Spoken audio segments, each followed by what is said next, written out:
guys, I'm Norb. And I'm Mike. And we are the Watchmen. The men who watch. If it's on a screen, we're watching, talking about it, and sharing our thoughts about it with you.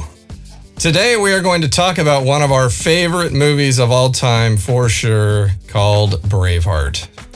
Yes, we've been leaving this out of certain other categories of review because I think we just didn't want to shelve it as an action movie. Didn't want to shelve it as something else, and we decided we're just going to devote this whole show to this one movie because it deserves it. So before we jump into this awesome movie, I just want to please say thank you to all of you on YouTube who are watching the show. Please hit that like button, subscribe, comment, share, and hit that notification bell so you'll always catch a future episode when it gets released. And for everybody who's out there listening on podcasts, we thank you so much for your support. Please share with your friends and feel free to comment and let us know what you think of our show and any ideas you have about future stuff we might want to talk about. All right. Braveheart, Mike. We talked about doing this show, and so I decided to rewatch it over the weekend, even though I've probably already seen it 50 times in my lifetime. I decided to watch it with my son, Brett. So I introduced him to Braveheart, and first thing I'm going to say is I have this... hold on. Before you get into it, we should probably give the audience a little bit of a synopsis for those of you, a few people out there who haven't seen this movie, okay. Right? We'll throw the little synopsis out there. So Braveheart, this is the story of William Wallace, is the medieval Scottish patriot who is spurred into revolt against the English when the love of his life is slaughtered. Leading his army into battles that become a war, his advance into England threatens King Edward's throne before he is captured and executed, but not before becoming a symbol for a free Scotland. This movie had 10 Academy Award nominations, won 5 Oscars, including Best Picture and Best Director.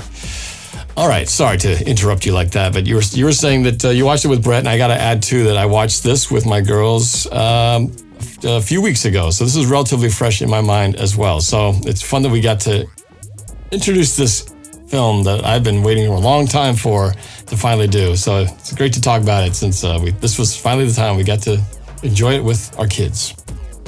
And spoiler full talk here. If you have not seen Braveheart, I don't know what planet you're from, but if you haven't, go stop the show, go see it, and then come back and listen to what we have to say. Yes. Starting now. Beep. So I have this method with Brett when I want to show him a movie, and one of the great things about my son Brett is he's a really good person when it comes to being willing to watch anything I put in front of him, and he always has a positive attitude about it. He likes anything that I'll play, and what's great is I kind of know what to play, so I know what he's gonna like, and I have a good collection of films. So I always say to Brett, we're gonna watch a movie tonight, and he always says, what movie? And I say, you'll see. I always say, you'll see, because I don't want to tell him the title, because sometimes he'll go look up a quick synopsis. Now, he doesn't want to spoil it for himself. He just is curious, just even what it's about. He's curious if is it action? Is it, what is it? But I always say, you'll see. And it's a good thing I have that method, because Brett was telling me the next day, he said, boy, Dad, he said, I'm glad you didn't tell me what we were watching, because I looked up the quick synopsis of it, and at the end of the synopsis, it says he dies. He says, I'm glad I didn't know that. And thank goodness, because during the whole movie, you're still holding out hope that he might survive. And when he truly dies in the end, it is a tearjerker, heart-wrenching moment. And what a shame to see this movie for the first time already knowing that. Right. So thank goodness I have this way where I don't tell him what we're going to watch until I put the disc in and we hit play. And I might at that point give him, I just said it's a war movie. I said, and it's in medieval times. I said, so there's no guns. I said, they had to hack and slash their way through things. And he goes, okay. So it was really fun. So it's just let me back and forth on this. So I want to throw a little bit about my viewing, and I'll let you get back to in more in depth. So when I watch movies with my kids, I I don't keep it the secret. In fact, there's oftentimes a long debate about what we're going to watch. So it's not quite where you just say, we're watching this. We have a lot of discussion between my wife, myself, and the kids. We look at trailers. There's a lot more research. We look at the Rotten Tomatoes ratings. Why do you look at trailers? Trailers can ruin a movie. It depends on the movie. If I already know what it's going to be, then I don't. But sometimes it might be a movie we haven't all watched, and so it's to get familiar with what it might be. But I have an uphill battle, particularly with, I said before that my youngest daughter, Vanessa, is very particular about the kind of movies she likes to watch.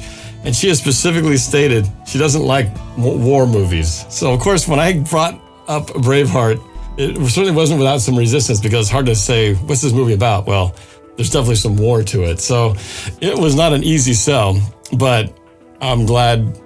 I told her, well, you have to watch this movie. This is one of my favorite movies of all time. So there was going to be no debate, but we definitely watched it. I don't think we watched the trailer on this one. I just kind of said, it's a war movie, but we're going to watch this. So we sat down and we definitely got into it, but it wasn't without some pushback, because, like I said, my youngest girl is not into war movies. So just working into the beginning of the movie,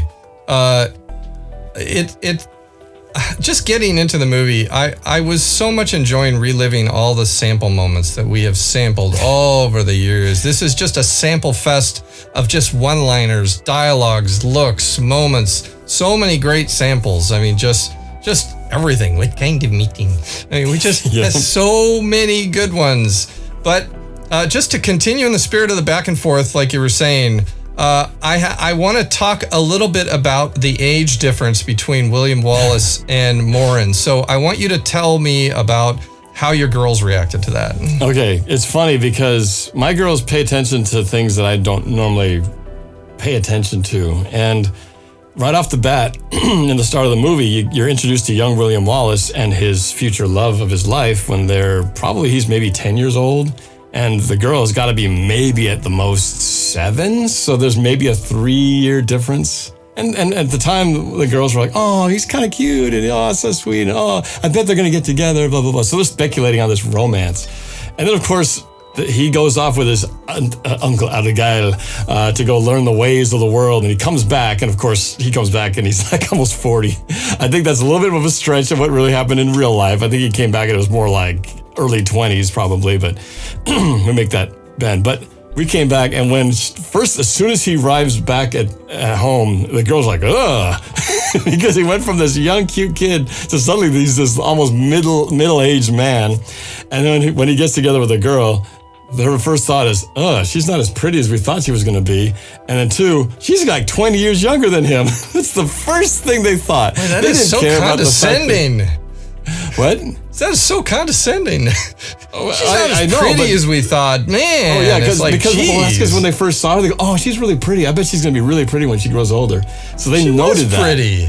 But she was pretty. To them, it wasn't pretty, at least not in the way that they thought she'd look from the kids, the way she looked as a child. And again, they're looking at stuff that I wasn't even paying attention to. Her hair color, they noticed that her hair was lighter, and all of a sudden she's like a dark brunette when she's older. Like, she was like almost blonde in the thing, and she has really pretty eyes, and her eyes are different. So they're just sitting there analyzing. I had to stop the movie. I was like, okay, we get it. Yeah. They're older. It's a movie, all right? Yes, I know he was 3 years apart. Now they're 20 years apart. Okay, it's a movie. So we had to stop it and basically set some rules. Like, your whole living room is like Mystery Science Theater 3000 when you watch a movie. We have to stop so many times on movies because sometimes they'll just start talking, and I go, look, we're trying to watch this movie, you guys. We got to stop the talking.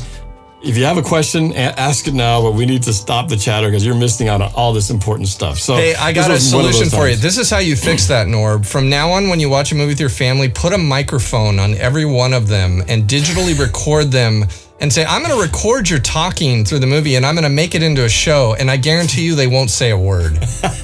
That's probably a good point. Anyway, so it's something we work through. But yes, to my surprise, the first thing they were complaining about was the age difference and how old Mel Gibson was and how young the girl was and how she wasn't as pretty as they thought she was going to be. So with that in mind, when it got to the point with Brad and I, and William Wallace returns home and sees Morin, and Brett said to me, he says, how old is he now? And I, of course, was thinking about you and your daughters whining about the age difference. And I said, he's about 35. And he goes, well, how old is she? I said, early 20s. He goes, okay. That was that. Like, easy. It's like once I just told him, he didn't then go, oh my gosh, he's 35 and she's 20. Whoa. He's just like, all right. Cool. I didn't talk about it. They just reacted when they saw it and they did the math themselves. Yeah. They're already going, wait a minute, he's like 30-something. She's got to be like 20-something. Wait a minute, when they were kids, they were maybe 3. They did all that analysis on their own. I didn't have to answer how old they were. They just figured it out. Because I think from the female perspective, anytime it comes to romance, they're looking at how cute the guy is, what's the girl look like, how old are they? All that stuff matters to them. Girls of your girl's age, they always talk about that they like older men anyway because they're so much more mature. They're not goofballs like the boys that are in the same grade as them. No, not at this age right now. It's like if a guy's old, it's just creepy. So not at this age. They're not old enough to be able to go, oh, we like older men. No, to them it's like old. It's just old and ugh. Okay. So. But yes, the age thing was a big deal because, I guess they're translating, okay, if I was into this relationship, wait a minute, this guy would be like 15, 20 years older than me. That's just weird. Well, I truly don't think back then in medieval times, I don't think that was a concern. It was just about could you provide or not. It's kind of what we talked about with Fiddler on the Roof. It's just about if you can provide for someone, as the father in Braveheart said, I'll let you court my daughter. Oh, yeah. Oh, Didn't I just prove it? No. My answer is no. No. Yeah. So for sure, it was definitely like that. But you can't argue the fact that when they met as kids, there's no way their ages would have stayed the same because they should have been in like 3 years, practically the same age, and they're clearly not. Once we got past that, then we could just get into the story. But it definitely affected the romance build-up because the whole time, half the romance, I kept hearing about how old he was compared to her. Well, did they have the same feeling about the queen? Or were they okay with that? Yeah, because there's romance between William Wallace and the queen, too. So, and the queen, I think she's younger than him as well. But maybe because she queens, maybe that's okay. No, it wasn't that much. At that point, also, of course, you want to see them together in that point of the story. But no, this is the beginning because they knew the math when they met, and then they could figure out they were years off. That's what threw them off. But as far as in case audience members missed it, William Wallace were fine. I was throwing out a subtle little joke homage to National Lampoon's European Vacation. You probably didn't get it. I didn't get it. Because do you remember the part where he's driving around the circle and he says, "Look, kids, Big Ben Parliament. Look, kids, Big Ben Parliament." And he drives by, he says, "Oh, there's where the queen is." And his kid says, "Well, what does she do?" He says, "She queens." Oh, okay, I don't know that. So I made the joke that she just queens. So okay, all right. I better elaborate on that one. Yep. Okay. All right. I've lightened the show a little bit more. So we spent way too much time talking about the age difference of the main two characters. But it was a big deal, at least in your household. It was a big deal. Once we got past that, though, we could just enjoy the ride, which I'm glad we eventually did. And it was a much more enjoyable ride. But so what other things did your girls say? Do you remember? That's the one I remember the most. Vanessa's always... She's kind of now into more violent action. She likes scary stuff. So she really enjoyed the brutality of some of these scenes. In fact, anytime someone got like really hacked up, she wanted to zoom in. She wants to see more details. She'll say that, zoom in. It's kind of twisted. But, and then, my wife Jen is always trying to, block their eyes. Anytime like bad throat slit's about to happen. Oh, don't look, girls, don't look. And I want to see. So it's kind of funny how the girls watching now, movies in your house is quite the experience. Oh, it is. It is always the experience. But yeah, no, Vanessa's definitely into that stuff. So I think that played well into her because she kind of liked the carnage. She kind of liked all that stuff. So after that, they just kind of got into it. Once we got past that point, and then they could just enjoy the whole flow, which is what we enjoyed about it when we first watched this movie. And there's so many things that I enjoy. Sophie will often in a movie, anytime a character does something that's really a smart move or something, Sophie will just blur out, "Oh, that's smart. Oh, that's clever. That's clever." She loves to admit and admire when somebody does some smart move, like when William Wallace fights the incoming charge of horses, and they pull up the sticks, the spears, and they have the long ones, longer than a man, and take down all the cavalry charging through. she was like, oh, that's smart, you know. So there was a lot of times in that movie where they do some things like that, you know, clever little twists on things, or the flaming arrows that ignite the oil that's in the field in one of the battles. Oh, that was so smart. That's so clever. Does she ever say the circles mean life? No. I think you need to show them Everybody's a Critic from your old community access show. Man, some stuff I'll show, and then some stuff is just like, it's like trying to get the kids to watch really old stuff. It's really means a lot to us, but some things are, I know I keep their attention for about 2 seconds and then be like, okay, next. But luckily Braveheart kept their attention. And, you know, I just remember, if you're going to go back to when we first watched this movie, we saw this, wasn't it what theater was this? Was this the Alderwood Theater? I know it was somewhere up north. Well, I think I was talking to Rob about this, but there was a progression to seeing this movie. I believe that Tim Hamp took you to it, and you were blown away, and therefore you took me. Oh, maybe that's what I it was. was blown away, and I think we both got Rob to go. So it was great because we then kept going back to see it again. Yeah, I saw it a bunch of times in the theater, multiple times. Yeah. And I remember me and Rob both had seen Rob Roy, which was a Liam Neeson film of the same time period, same genre, a Scottish, you know, thing. But we hated that movie. It was really disappointing. And it had a very I remember Liam Neeson at the end was like getting his butt kicked, and it just like everything about it was just so unsatisfying. And so when Braveheart came out, we were like, it's another Rob Roy. Who wants to see this stupid movie? So I kind of stayed away from it. And then after Tim took me to it, I was like, oh my gosh, this is everything we wanted Rob Roy to be. And then I told you guys, and we ended up seeing it. I feel like it was somewhere up north when I saw this for the first time, but I remember the feeling of just and oh my gosh, this is one of the best films I've ever seen. Again, it's one of those life before Braveheart, and then there was life afterwards. You know, this was one of those movies that changed everything. And so getting into it again and having watched it again, it never gets old. The Mel Gibson he just played this role so well. I mean, he was really meant for this role, and because he plays that passionate, on the borderline of crazy fury. He plays that character very well. We've seen him play other characters like that, where he goes nuts and he's like ultra like, and he's great in this. And I think the combination of the cast is mostly people we've never seen before outside of Mel Gibson. But Lawshanks, the king, perfect diabolical evil king guy. Sophie Marceau, who plays the princess, fantastic. His wife, who gets killed early. They don't have a lot of time to develop their relationship, but they develop it enough that when she gets killed, you're like pissed. Like, oh my gosh, things are going so well, and you guys ruined it all.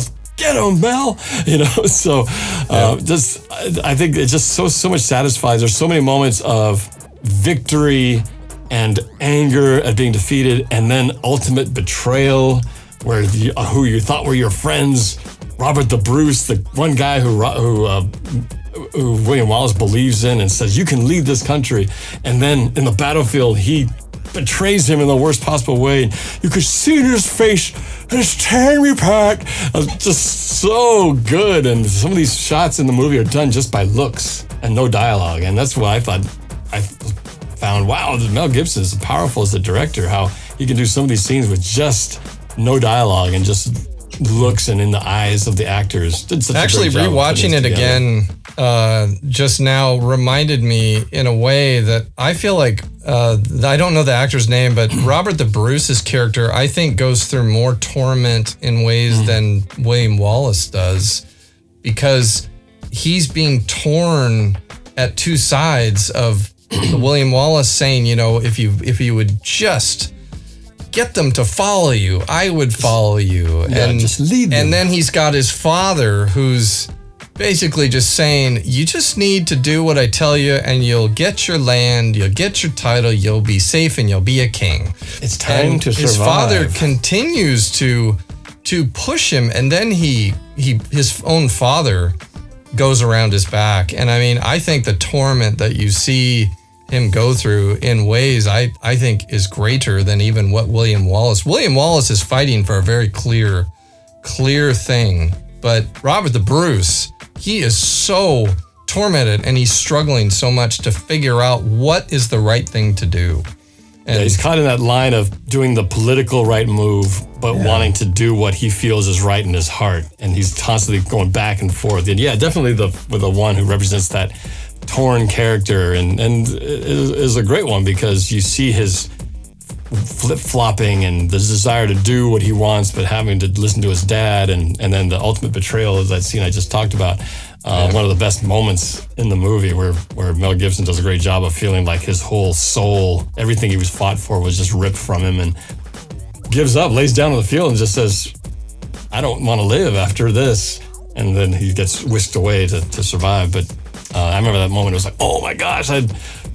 And my kids too, like, oh, no way. It was such a shocker when you find out who's behind that mask. And it turns out to be Robert the Bruce, the one guy William Wallace believes in, betrays him. It was just, that's what makes this movie so great. There's so much up and down swings of triumph and torment and winning and losing and betraying and the evil kings and doing dastardly things to try to defeat who are considered the good guys in the film.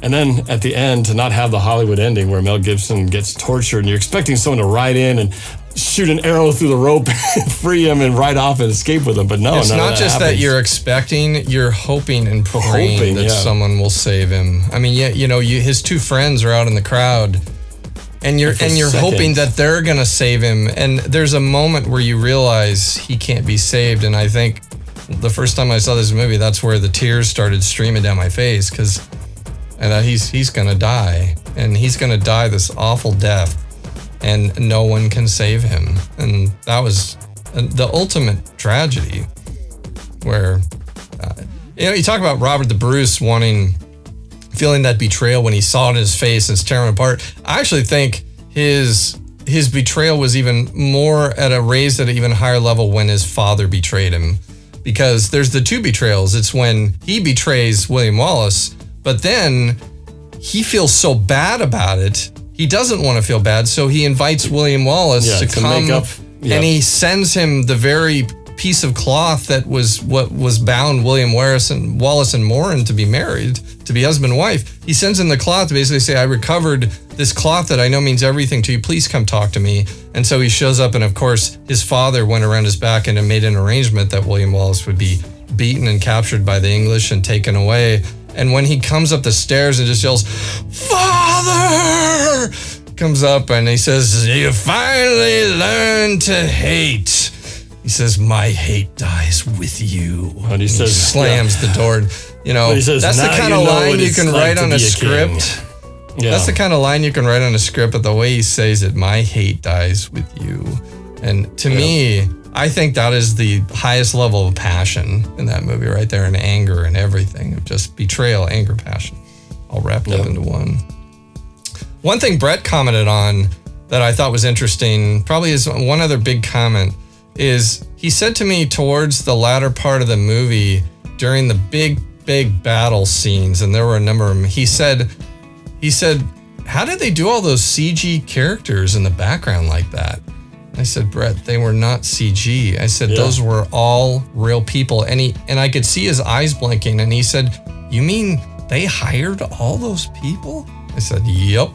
I said, that's the old school way of filmmaking, where they had to have thousands of extras.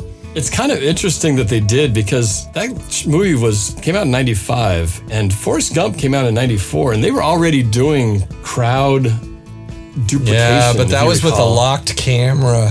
They had a lockdown camera. That's true. They just get everybody to move to different parts. Yeah, that's Braveheart. They couldn't have done they did old school style. Yeah, they used 1,600 of these local Irish Army reserves. Yeah. And they would play both sides. So they literally had these guys. They're talking about how difficult it would be to get a bunch of extras and have them actually know how to march and move in like a military organized fashion. And they said that's why this army was perfect, because when they told them, okay, you're going to walk 10 spaces there and about face and move forward, they would on cue. They were perfectly following orders, because they were, military. And so they were the perfect extras for this. This movie is definitely not without its flaws. But before I get to some of the funny ones that I remember, I was reading a little bit of the information about it, and this movie almost didn't get made. As you always hear about certain movies, you find out, oh, this movie almost didn't get made. But so Mel Gibson had his company Icon Productions, and they were having trouble raising the money. Warner Brothers was going to fund it on the condition that Gibson signed on for another Lethal Weapon sequel, but he didn't want to do it. I guess he was done with the Lethal Weapon series, so he said no. And so eventually he just kept fighting to try to get the financing, and he eventually did. And then he had brought on Paramount Pictures to finance a third of it in exchange for the North American distribution rights. And then 20th Century Fox came up, brought in the other 2/3 of the budget to exchange for international rights. So they bypassed Warner Brothers and basically had to have these two big studios come in to get the money to make this film. Bugs Bunny made a bad decision. Yeah. Yeah. So, that worked out well in terms of getting it done. Otherwise, you never would have seen this movie. But he actually didn't want to he actually was just going to direct. He didn't plan on being the actor, himself. What did he say he was going to have? Oh, he was going to have Brad Pitt was being considered as the lead man for the show at one point, before finally Gibson deciding that he could just do the role himself. Would have made a better age difference, because I think at the time Brad Pitt was probably only in his late 20s then, wasn't he? He was definitely younger. So he would have fit more of the proper age. Would have been a better looking guy from the pretty boy standpoint, but wouldn't have carried the same. It would have been a different movie. Mel Gibson, to me, is just hard to imagine anybody else playing William Wallace at this point than Mel Gibson. But you got to talk about another great thing that came from this movie was the score. The music score was James Horner. Also did Titanic, which I think probably two scores that we listened a lot to back in the 90s when it came to I have something to say about James Horner.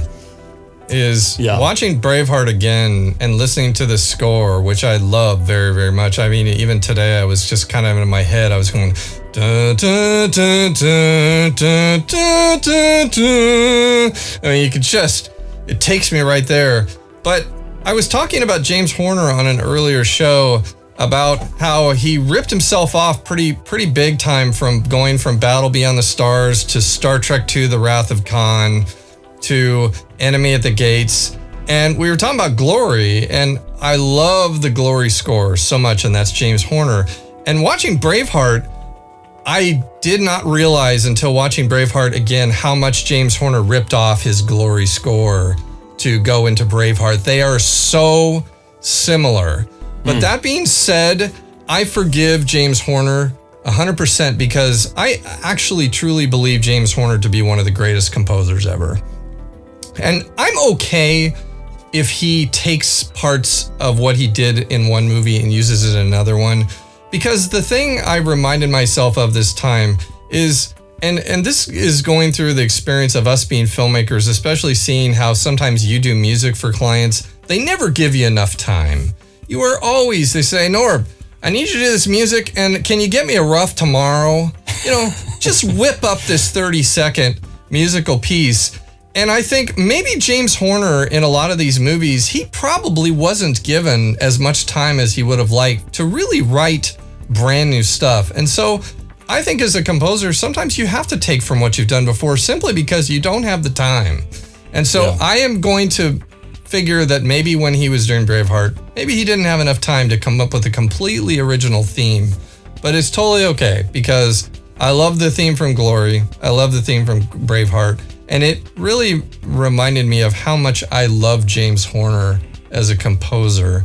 And I do think that if you had to ask me who I think is one of the best film composers ever, it's a tough battle between John Williams and James Horner for me. I can't give a clear victor there because I think they're both equally they're just astounding as to what they've done. And the Braveheart score is so wonderful. I never get tired of listening to that theme. And I feel the same way about Glory. And I feel the same way about Star Trek II, The Wrath of Khan. Yeah, the music. Yeah, I agree. I think those two, probably John Williams and James Horner, both their music is so pervasive in some of our favorite movies growing up that you can't imagine the movies without that music. And the Braveheart theme is up there with some of the most memorable themes that.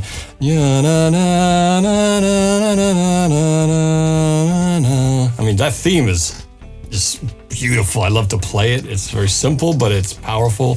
But the just moments too that he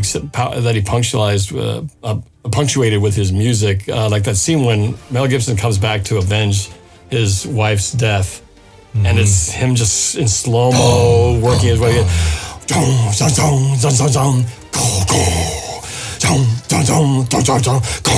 mean, it's just, you just feel the build up, and without that music, it's, you'd imagine if you turn the sound down, it's just, the music makes that scene. And it would be so fun if there was a way you could hear what one composer would have done as John Williams would have scored that movie. And if James Horner did, and you put them side by side, how different they would be.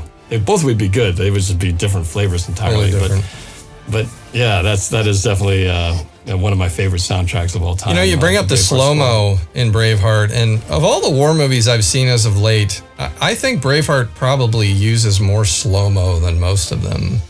There is a lot of slow-mo. There is a lot of overcrank slow-mo. And I love slow-mo, and I just think it's so cool how you can do the slow-mo. It allows you to really soak in a moment, but then they have sound effects added as well to just accentuate all those little things. I always think of when when the English guy puts his hand on the horse, and you hear that ching ching of the chainmail.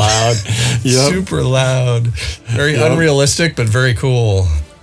But it's got all this reverb, but it's perfect because everything's slow motion. You can kind of exist in that moment. But that is one of my favorite moments of the scene, because that really kind of marks the start. That's the transformation. That's where that William Wallace is going from peaceful villager to I'm on a vengeance. I'm going to get revenge and not stop. So that's the turning point. That's where that's definitely when Vanessa sat up and was like, ooh, because things are going to get good at this point here, and all the bloodshed is going to begin. They really I remember one of the scenes they loved. I think we had to watch it a couple times. Was remember when the old man of his best friend, what's his name? Hamish. Hamish's dad. Remember he gets shot with an arrow in the chest? Oh, and he just keeps fighting. And he keeps fighting, but later on they have to take it out. I'll hold him down. Yeah. So and then they put the sizzling hot poker in there. Then he punches the guy. They love that scene. We watched that a couple times. It's pretty hilarious. Actually, what Brett probably laughed the most at was where during the first battle where they have to pick a fight.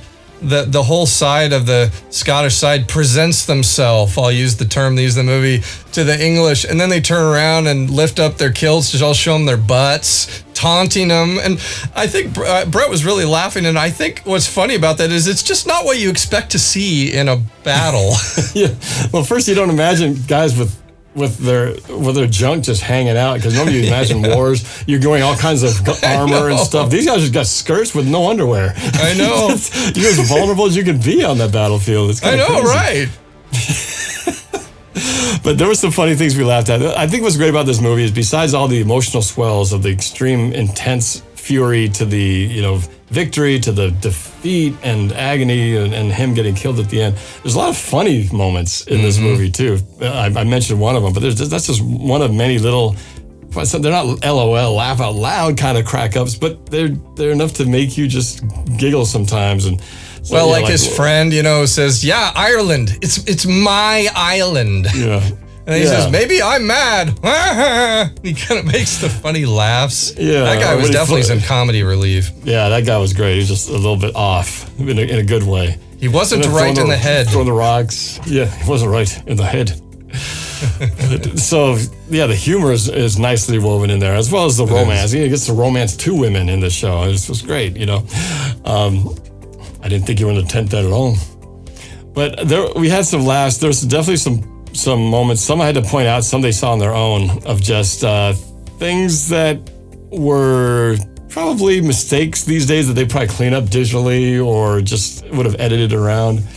One of them was actually something they caught on their own. There's a part where after when Robert the Bruce had betrayed William Wallace, and later on he's walking on the battlefield and they're showing all the people looking for their dead survivors, and there's a shot of these two kids crying about it.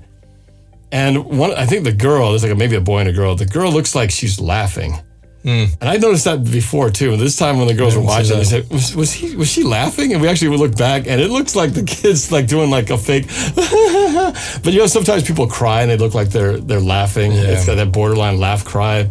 This looked more like she was laughing. It's like, I think she's laughing. So it kind of took us a little bit out of the moment because we're watching this thing with all this, Robert the Bruce with this look of solemn betrayal and people are crying and the music's heavy. And then they show this girl crying, but she looks like she's laughing. And all of a sudden the kids are laughing and kind of killed the moment. But that might be a cutaway. If I was editing, I might change that shot right there because it definitely looked like she was laughing.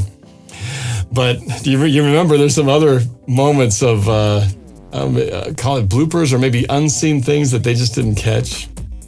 But do you remember the one where it's like after the first battle, there's a British soldier and one of the Scottish guys. They're kind of sword fighting in the background. Yeah, I can't find that. You've talked about that a lot. I'll have to show it to you. It's pretty funny. It's like right at the end, right before he kind of does this roar in victory. But you see these two guys and they kind of spin and kind of start swinging, and it's clearly.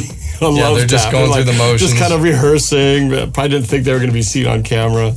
It's pretty funny. Well, and that could have been take 15 and maybe they're worn out.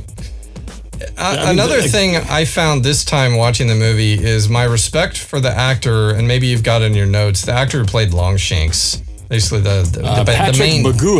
Patrick McGoohan. You know, he plays Longshanks so evil to where... you just feel your disgust of this king and what a horrible, heartless, thoughtless person he is. But the actor, I think his finest moment, because it's a moment that's very unrealistic. It's where he's deciding who to send. And he's sitting there by himself and he's talking, whom should I send? He says, oh, it surely can't be me. It might be my head. In a basket. And I thought, as I was watching that scene, I thought, this is so unrealistic. Nobody does that, but we have to hear his thoughts. This is how we get to hear his thoughts, is he has to say them. And for a moment, the movie turned into a stage production for me, because that would be a stage moment where a character in a Shakespearean play would say that kind of monologue about what to do. And I really like that scene because he plays it so well.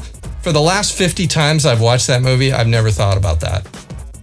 I just carry on his every word. And especially at the end where he's dying and the queen is whispering in his ear that I'm pregnant with William Wallace's child. And all you see is his eyes and they just get a little bigger and he can't talk because he's lost the ability to speak. And what a wonderful moment where you feel like, give him one last stab. Take it to the grave. So I love those moments. But what's great about him, he's not just evil, but he's kind of like Hans Gruber from Die Hard. He's fun to watch. And he's not just evil and one-dimensional. He's got this lighter side that makes you laugh, even when he's being so cruel. Yeah. Like after he says, it can't be me, it might be my head in the basket. And it can't be my poor, gentle son. The very sight of him will make him want to invade England. That's funny. That's funny.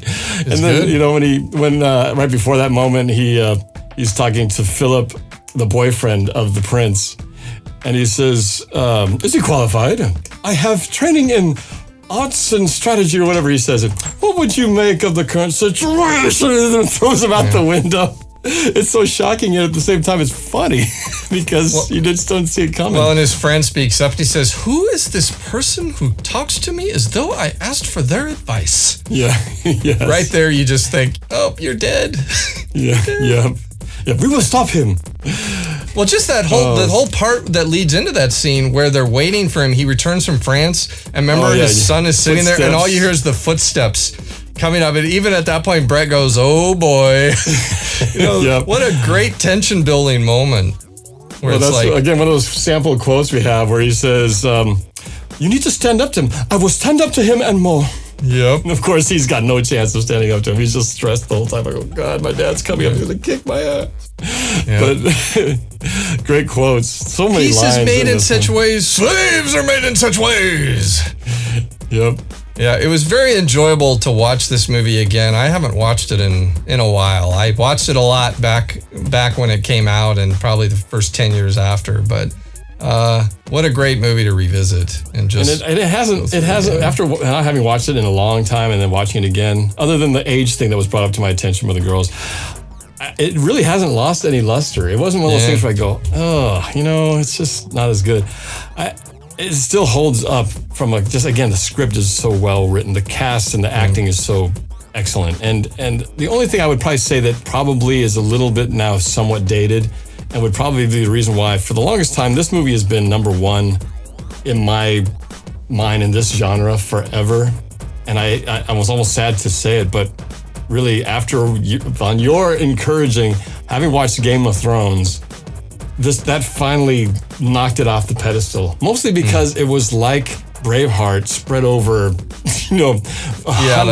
several episodes. It took what Braveheart did and multiplied it times 1,000. Yeah, you're right. And from a 3-hour movie standpoint, I think Braveheart accomplished as much as it could in the time and the place that it was made. But now Game of Thrones having more technology, more just being able to make those moments of battle and stuff that much more intense, they kind of just took that next step up because they were able to utilize more modern, things. But characters, story-wise, they kind of cut from the same mold. But Braveheart, in looking back after now, it's 25 years ago? Really, as in the essence of the movie itself, minus a few technical things, really stands up and holds its own over all those quarter of a century. It's still a great film, and definitely a must-watch. If you haven't seen it yet, we've already spoiled the heck out of it already. Anybody's got to see it, and see it again if you haven't in a while, because it's such a great film. Rob was telling me something I didn't know about it. And I think this is a great idea for a future show. He was telling me that there's a movie that's not that old came out called Robert the Bruce, and apparently it's known as Netflix. I think it's a Netflix movie, and it's being looked at as the unofficial sequel to Braveheart. And I thought that would be a good one for us to watch and review. Yeah, we should.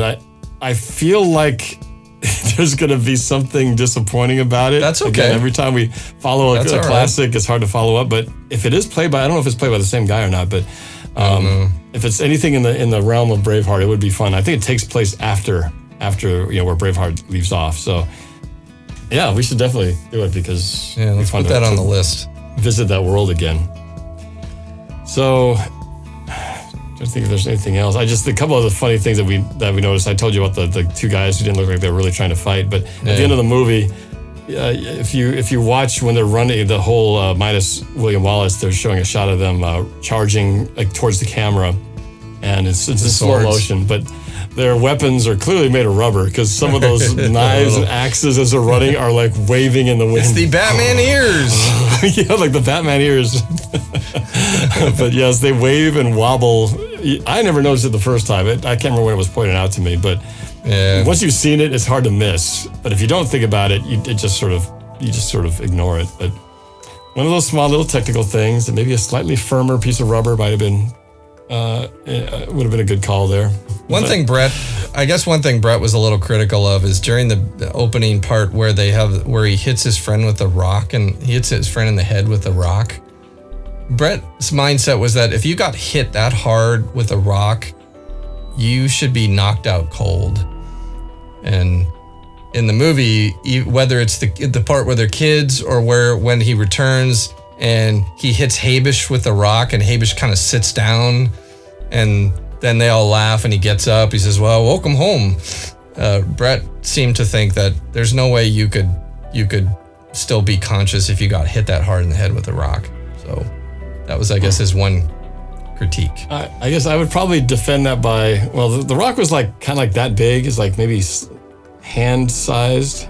He hit him pretty good here, and he did knock him pretty good. Did knock him enough to get a little woozy, but I attribute it to that these guys were men of men. So back then, you don't let a little rock knock me out. I'm tougher than that. I got time for pain.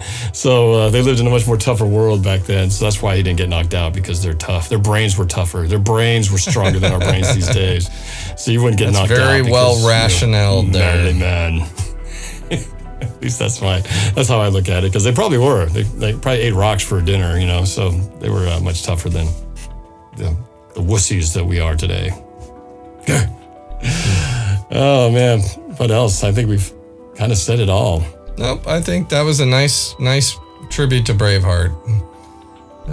A great show, and I'm glad they didn't make a sequel. The Robert the Bruce show, to be determined exactly what that is in the realm. I'm glad they didn't do Braveheart 2, to Return to Scotland or something.